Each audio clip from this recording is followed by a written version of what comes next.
Hi all, this is Thursday evening. ചോറും കറികളും ഉച്ചയ്ക്കെടുത്തത് ഒരുപാട് ബാക്കി വരുമ്പോൾ ഇങ്ങനെ ചിന്തയടിച്ച് നിൽക്കുന്നത് എനിക്ക് പതിവുള്ളതാണ്. ഇനി ഞാൻ എന്തായിരിക്കും ചെയ്യാൻ പോവാന്ന് നിങ്ങൾക്ക് ഊഹിക്കാം. കുറേ നേരം ആലോചിക്കും രാത്രി ചോറ് കഴിക്കണോ വേണ്ടിയോ എന്ന്. അവസാനം കഴിക്കണ്ട എന്നൊരു തീരുമാനത്തിലെത്തും. എല്ലായിടത്തും ഫ്രിഡ്ജിലോട്ട് വെക്കാൻ പോയപ്പോഴേക്കും അമ്മ എത്തി. അമ്മയ്ക്ക് കട്ടൻ വേണമെന്ന് പറഞ്ഞ് അവിടെ കട്ടൻ ഇട്ടുകൊണ്ടിരിക്കുവായിരുന്നു. കണ്ണമോനും മിനിയാൻ്റെയും കൂടെ വന്നിട്ടുണ്ടായിരുന്നു. സെന്നറിറ്റയുടെ ഇൻസ്റ്റാഗ്രാം പേജിലും യൂട്യൂബ് പേജിലും ഒക്കെ നമുക്ക് ഇന്ന് വീഡിയോ ഇടാനുണ്ടായിരുന്നു. അങ്ങനെ അതൊക്കെ ഇട്ട് സ്വയം പറഞ്ഞിരിക്കുവായിരുന്നു. ഇപ്പോൾ നിങ്ങൾ ആലോചിക്കും ഞങ്ങളെല്ലാവരും ഇവിടെ ഇരിക്കുന്നു അമ്മ അടുക്കളയിൽ. അമ്മ മീൻ വെട്ടിക്കൊണ്ടിരിക്കുകയാണെങ്കിൽ എന്തേ ഞങ്ങളോട് വർത്താനം പറഞ്ഞുകൊണ്ടിരിക്കുകയാണ്. ഈ പാത്രങ്ങളെല്ലാം കഴുകാൻ. ആദ്യം നമുക്ക് ഫ്രിഡ്ജിലോട്ട് പോകാനുള്ള ആൾക്കാരെയൊക്കെ ഫ്രിഡ്ജിലേക്ക് ആക്കാം. ഈ സെറ്റ് ഓഫ് ഗ്ലാസ് ബൗൾസിന്റെ ലിങ്ക് ഞാൻ കൊടുത്തേക്കാം കേട്ടോ. എനിക്ക് അവനിൽ വെച്ചിട്ട് ചൂടാക്കാൻ വളരെ എളുപ്പമായതുകൊണ്ടാണ് ഞാൻ ഇതിൽ ബാക്കി കാര്യങ്ങൾ വെക്കുന്നത്. ഇതാകുമ്പോൾ നാളെ ഉച്ചയ്ക്ക് സ്കൂളിൽ നിന്ന് വന്നിട്ട് ഓരോന്ന് ഇതെടുത്ത് അവനിലേക്ക് വെക്കുക, ചൂടാക്കി എടുക്കുക. 2 ദിവസമായിട്ട് നിലുവിനെ സ്കൂളിൽ വിടുന്നില്ല കേട്ടോ. അതിന്റെ സ്കൂൾ മിസ് ചെയ്യുന്നത് കൊണ്ടാണ് രാത്രിയാകുമ്പോൾ ഇതുപോലെ കിറ്റും ബാഗും ഒക്കെ തൂക്കി നിൽക്കും. മൈക്കൽ ജാക്സൺ ആവും, ഇടയ്ക്ക് മോഹൻലാൽ ആവും. ഇതെല്ലാം ഇങ്ങനെ കാണിച്ചുകൊണ്ട് സ്കൂളിൽ വിടാത്ത എന്താന്ന് വെച്ചാൽ ഫെബ്രുവരി 20 നമ്മുടെ സ്കൂളിലെ ആനുവൽ. ഇപ്പോൾ അതിന് ഞാൻ ആനുവൽ ഡേക്ക് പുറകിലെ LED സ്ക്രീനിൽ കാണിക്കാനുള്ള വിഷ്വൽസ്, പാട്ട്, പിന്നെ ജാനുവരി 27, 28 നമുക്കൊരു ഇന്റർ സ്കൂൾ ഫെസ്റ്റ് നടക്കും. നമ്മുടെ സ്കൂളിൽ നിന്നും പിള്ളേർ പാർട്ടിസിപ്പേറ്റ് ചെയ്യുന്നു. ഞാൻ ഇവരെ പഠിപ്പിക്കുന്നതിൻ്റെ ഇതിൻ്റെയൊക്കെ ഇടയിലുണ്ടല്ലോ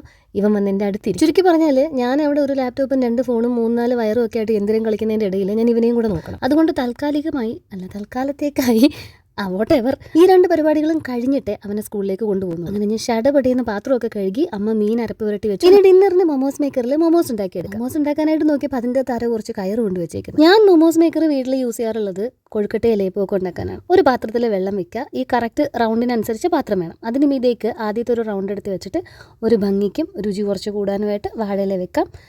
മൊമോസ് ഉണ്ടാക്കാന്ന് വെച്ചപ്പോൾ നിങ്ങൾ ഇനിയിപ്പോൾ ഞാൻ ഉണ്ടാക്കുമെന്ന് വിചാരിച്ചു എന്തോ. കഴിഞ്ഞ ദിവസം ലുലുവിൽ പോയപ്പോൾ ഫ്രോസൺ മൊമോസിൻ്റെ ഒരു പാക്കറ്റ് മേടിച്ചിരുന്നു. ഇതാണ് ആക്ച്വലി ലാഭം. 300 രൂപയ്ക്ക് നമുക്ക് ഇത്രയും കിട്ടും. നമ്മൾ അല്ലാണ്ട് മേടിക്കാൻ നിന്ന് കഴിഞ്ഞാൽ 6 എണ്ണം മറ്റൊക്കെ ആയിരിക്കും 300 രൂപയ്ക്കൊക്കെ തരുന്നത്. ഇതിൻ്റെ കൂടെ കഴിക്കാനുള്ള സോസും ഇതിനൊപ്പം തന്നെ വരും.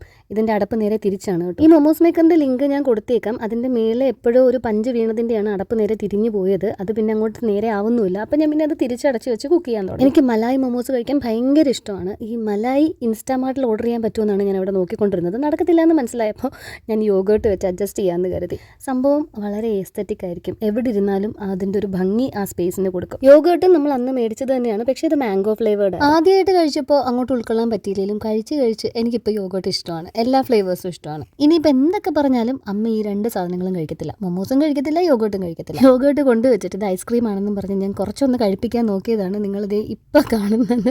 വായിലിരിക്കുന്ന മൊത്തം ഞാൻ കേൾക്കുകയും ചെയ്യും. ഇറച്ചി വെച്ച് കൊഴുക്കട്ട ഉണ്ടാക്കിയെന്നായിരിക്കും അമ്മ ഇപ്പോൾ മൊമോസിനെ പറയുന്നത്. സത്യം പറഞ്ഞാലേ നമ്മളാണ് പൊളി. നമ്മൾ പഴങ്കഞ്ഞിയും കുടിക്കും, കപ്പയും മീൻ കറിയും കഴിക്കും, മൊമോസും തിന്നും പിസയും തിന്നും. പക്ഷേ ഇവരുടെ ജനറേഷൻ ഇതൊന്നും അഡ്ജസ്റ്റ് ചെയ്യത്തില്ല. ഈ സാധനങ്ങളൊന്നും അംഗീകരിക്കത്തുമില്ല. എന്നിട്ട് പറയും നമുക്കാണ് അഡ്ജസ്റ്റ് ചെയ്യാൻ ബുദ്ധിമുട്ടെന്ന്. മൊമോസിന് കനത്ത ബോളിംഗ് രേഖപ്പെടുത്തിയത് കൊണ്ട് തന്നെ പിന്നീട് 2 ചപ്പാത്തിയും കൂടെ ചെയ്യേണ്ടി വന്നു. സപ്പോർട്ട് ചെയ്യുന്ന എല്ലാവർക്കും ഒരുപാട് താങ്ക്സ് ഉണ്ട്. അടുത്ത വീഡിയോയിൽ കാണാം.